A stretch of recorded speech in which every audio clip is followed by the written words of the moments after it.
কারণ আমার লক্ষ্যই ছিল গান শেখা, গান করা। কিন্তু আমি মনে মনে তখন ভাবলাম, ইস গুরুজি এটা কি বলছেন, আমি হারমোনিয়াম বাজাবো? আমার তো সেই লক্ষ্য নেই। আমি তো সেগুলো বোঝার চেষ্টা করতাম, হারমোনিয়ামে বাজিয়ে বাজিয়ে দেখার চেষ্টা করতাম কিরকম জিনিসগুলো, কিন্তু হারমোনিয়াম বাজাবো এটা তো কখনো ভাবিনি। তো গুরুজি, আমি তখন চুপচাপ বসে আছি, গুরুজি বললেন, হ্যাঁ শোনো, আমার মনে হচ্ছে তুমি গানটা তো দেরিতে শুরু করেছো, তো গানটা তুমি রেয়াজ করো আমি বুঝতে পারি, কিন্তু ক্লাসিক্যাল, পিওর ক্লাসিক্যাল, এখন তার জন্য এটা একটু দেরি হয়ে গেছে।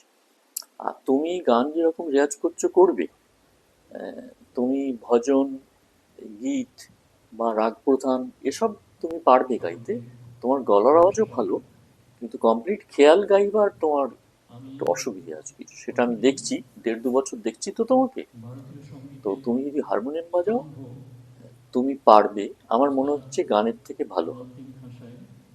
তো আমি তখন গুরুজিকে বললাম, গুরুজি হারমোনিয়াম তো আমি তো কিছুই জানি না, আর তারপরে হারমোনিয়াম বাজাতে গেলে তো অনেক রাগ জানা দরকার, সেই সব রাগ টাগ তো কিছুই জানি না, এখন তো সবেমাত্র আমি ইমন শিখছি, তখন অন্য কোনো রাগ সত্যিই জানতাম না। তো গুরুজি বললেন, হ্যাঁ এইবারে যেটা বলবো সেটা করতে পারবে? তাহলে হ্যাঁ পারবো। তবে তুমি এক কাজ করো, কাল থেকে তুমি আমার এখানে দুবেলা আসবে, সকালবেলা 8:30টায় পৌঁছতে হবে, আর দুপুরবেলা কটায় যাবে ঠিক আমি বলতে পারবো না। এখানকার গান বাজনা শেষ হলে সেটা 1টাও হতে পারে, 1:30টাও হতে পারে, শেষ হলে উঠতে পারবে। আর পরে বিকেলে 5টায় আসতে হবে। আর 5টায় এলেও শেষটা 9:30, 10টা কি 10:30 সেটা ঠিক নেই কোনো, শেষ হলে যাবে, কিন্তু শুরুর সময় তোমাকে টাইমে পৌঁছতে হবে, সকালে 8:30 আর বিকেলে 5টা। পারবে? আর রোজ আসতে হবে, তোমার কোনো ছুটি থাকবে না, শনিবার রবিবার সব রোজ। তা আমি কোনো সময় নিইনি, আমি সঙ্গে সঙ্গে বলেছিলাম হ্যাঁ পারবো। তারপরে যাই হোক, বাড়িতে ফিরে এসে প্রথম আমার মাকে বলি যে, মা জানো তো কাল থেকে গুরুজি বলেছেন যে দুবেলা যেতে হবে। তো মা শুনে খুব আশ্চর্য হয়ে গেছে, বলে সে কি রে, গুরুজি এরকম বললেন দুবেলা যেতে হবে, তাহলে পড়াশোনার কি হবে, তুই তো এখন তখন ফার্স্ট ইয়ার কলেজে, তো কি হবে? তাহলে কি জানি, গুরুজি তো এরকম বললেন। তো বললো ঠিক আছে বাবাকে বল, কি বলে দেখ। বাবাকে তখন বললাম যে গুরুজি এরকম বলেছেন কাল থেকে দুবেলাই যেতে হবে। বাবা শুনে বললো যে গুরুজি এরকম বললেন, আচ্ছা, তো তুমি এক কাজ করো, গুরুজি যেটা বলেছেন ওটাই করো। বাবা বলল।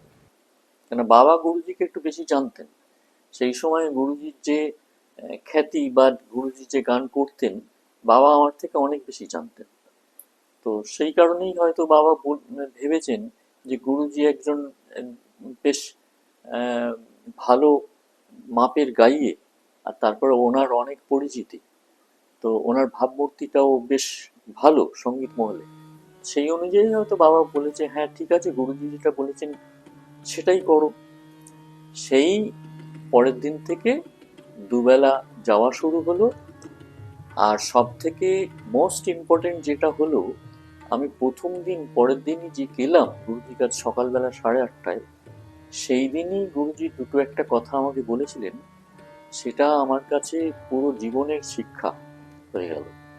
গুরুজি প্রথম দিনেই আমাকে বললেন, শোনো, আজ থেকে তো তুমি রোজই দুবেলা আসবে, তো আজকেই তোমায় দুটো একটা কথা বলি, তোমার কাজ হবে হারমোনিয়াম নিয়ে বসে থাকবে, আর এখানে আমি রেয়াজ করি বা আমার ছাত্র রেয়াজ করছে বা বাইরের কোনো গেস্ট আর্টিস্ট আমাকে গান শোনাতে এসছে, এখানে যা হবে তোমার হাতে হারমোনিয়ামটা থাকবে, আর তুমি যতটুকু বুঝতে পারবে গানটা শুনবে, যতটুকু বুঝতে পারবে ঠিক ততটুকুই বাজাবে, আর যদি বুঝতে না পারো তাহলে সুর দিয়ে থাকবে সা পা, তাহলে তোমাকে বাজাতে হবে না, কিন্তু যতটুকু বুঝবে ঠিক ততটুকু বাজাবে, আর সেটা গ্যাপ এলে, গানের ওপরে না, রেয়াজ করছে কেউ করছে করুক, কিন্তু যে একটু গ্যাপ হলো, তুমি যখন দেখবে যে এই ফ্রেজটা বাজাতে পারবে শিওর শট, তখন বাজাবে একটু, আর তাছাড়া বাজানোর দরকার নেই। তো তখন তো বেশি কিছু পারতামও না, বাজাতে পারতাম না, যাই হোক, তো অল্প অল্প এরকম চলছিল। আর গুরুজি বলেছিলেন, সেই দিনেই বলেছিলেন, যে গান বাজনা চলাকালীন কোনো প্রশ্ন করবে না, সব শুনবে। আর যদি তোমার কোনো প্রশ্ন থাকে তাহলে সব শেষ হয়ে যাওয়ার পরে জিজ্ঞেস করতে পারো, যদি কোনো মনে প্রশ্ন থাকে। কিন্তু গান বাজনা যতক্ষণ চলবে কোনো কথাই বলবে না, শুধু সেটা বেশিরভাগটা শুনবে, কোনো কিছু জিজ্ঞেস করবে না যে এই রাগটার নাম কি, এই রাগের বাদী সম্বাদী কি, বা অনেক কিছু থাকে তো থিওরির ব্যাপারটা জানা, এইসব কিচ্ছু জিজ্ঞেস করবে না। তো সেইভাবেই চলছিল আর কি। কিন্তু সেইভাবে চলতে চলতে একদিন, দুটো ঘটনা বলছি।